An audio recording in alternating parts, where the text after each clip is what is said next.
कैसे हो बच्चों। आज हम 12th का फर्स्ट यूनिट का फर्स्ट सेशन हम स्टार्टिंग की थी। इंट्रोडक्शन दिया था मैंने आपको उसका कि डिटेल क्या है, डिटेल का महत्व और ऑर्गेनाइजेशन स्ट्रक्चर क्या होता है। आज हम करेंगे आउटसोर्सिंग। आउटसोर्सिंग क्या होता है बेटा? आउट होता है बाहर, बाहरी, सोर्स होता है स्रोत।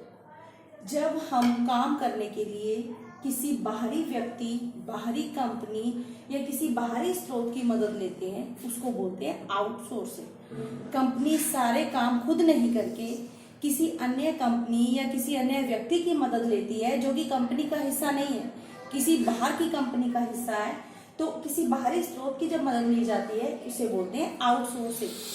तो इसका उदाहरण क्या है? जैसे कि आप सबने सुना होगा कि गाड़ी की कंपनी है मारुति। मारुति के बारे में तो सभी जानते होंगे, मारुति की गाड़ियां। अब गाड़ी मारुति कंपनी बनाती है, लेकिन मारुति का इंजन होता है, उसकी जो विंडोज हैं या ऊपर का जो बाहरी बॉडी है वो अलग कंपनी बनाती है, ग्लासेस अलग जगह से आते हैं, टायर एमआरएफ के होते हैं, स्टीयरिंग व्हील जो है वो अलग जगह से आता है। और मारुति क्या करती है? इंजन अपना बना के सभी पार्ट को जोड़ के उसको असेंबल करके गाड़ी तैयार कर देती है। तो इसको बोलते हैं आउटसोर्सिंग। मारुति ने क्या किया? इंजन बनाया और सारे पार्ट्स को असेंबल किया, लेकिन उसके ग्लासेस हैं, विंडोज हैं, टायर्स हैं, वो बाहर की कंपनीज की मदद लेती है। इसको बोलते हैं आउटसोर्सिंग, बाहरी स्रोत। ये करने का क्या फायदा होता है? अगर मारुति सभी काम खुद करेगी तो क्या होगा?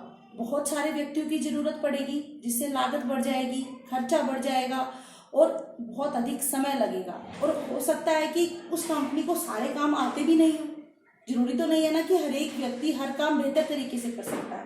तो मारुति जो काम बेहतर तरीके से कर सकती है, इंजन, वो इंजन खुद बनाती है। बाकी जिसमें उनकी लागत अधिक पड़ती है वो बाहर से मंगवा लेते हैं, जहां से उनको सस्ता मिलता है। तो अपना काम करने के लिए वो किसी बाहरी स्रोत की मदद लेते हैं, इसको बोलते हैं आउटसोर्सिंग। बहुत सी कंपनीज क्या करती हैं? प्रोडक्शन खुद करती हैं, उत्पादन खुद करती हैं, लेकिन उस उत्पादन को बेचने के लिए वो किसी बाहरी कंपनी की मदद लेती हैं। तो इन सबको बोलते हैं आउटसोर्सिंग।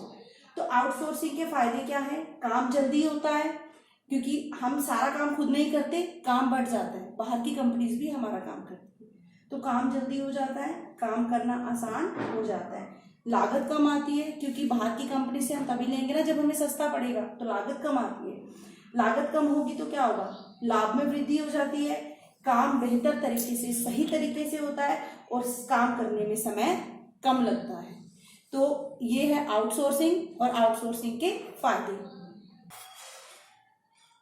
आगे है ऑर्गेनाइजेशन स्ट्रक्चर या संगठनात्मक संरचना बनाते समय किन बातों को ध्यान में रखना चाहिए। तो मैंने आपको बताया था कि हम ऑर्गेनाइजेशन स्ट्रक्चर कैसे बनाते हैं और क्यों बनाते हैं। तो जब भी हम ऑर्गेनाइजेशन स्ट्रक्चर बनाते हैं, जिससे कि हम ये समझ सकें कि ऑर्गेनाइजेशन में, संगठन में कौन व्यक्ति किस पद पर होगा तथा क्या काम करेगा। तो ये ऑर्गेनाइजेशन स्ट्रक्चर बनाते समय हमें किन बातों को ध्यान में रखना चाहिए? पहला है टारगेट मार्केट या ग्राहक की जरूरतें। हम जिस बाजार पे टारगेट कर रहे हैं, जिस मार्केट पे टारगेट कर रहे हैं, या जो हमारे ग्राहक होंगे, हमें उनकी जरूरतों को ध्यान में रखना होता है। जैसे कि ग्राहक की क्या जरूरतें हैं और उन जरूरतों को कैसे पूरा किया जाएगा, कि ग्राहक को समय पर वस्तु मिले, ग्राहक को सही और अच्छी सेवाएं मिले, कर्मचारियों की संख्या कितनी होगी, ये भी हम ग्राहक की जरूरतों के अनुसार निर्धारित करते हैं।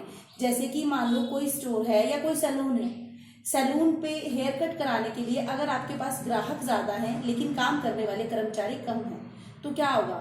अगर हेयर कट कराने के लिए एक साथ 7-8 लोग आ जाते हैं, आपके पास रश रहता है लेकिन काम करने वाले 2 हैं, तो वो दो कर्मचारी हैं, वो केवल 2 ही ग्राहकों की जरूरतें पूरी कर पाएंगे, बाकी 6 को वेट करना पड़ेगा।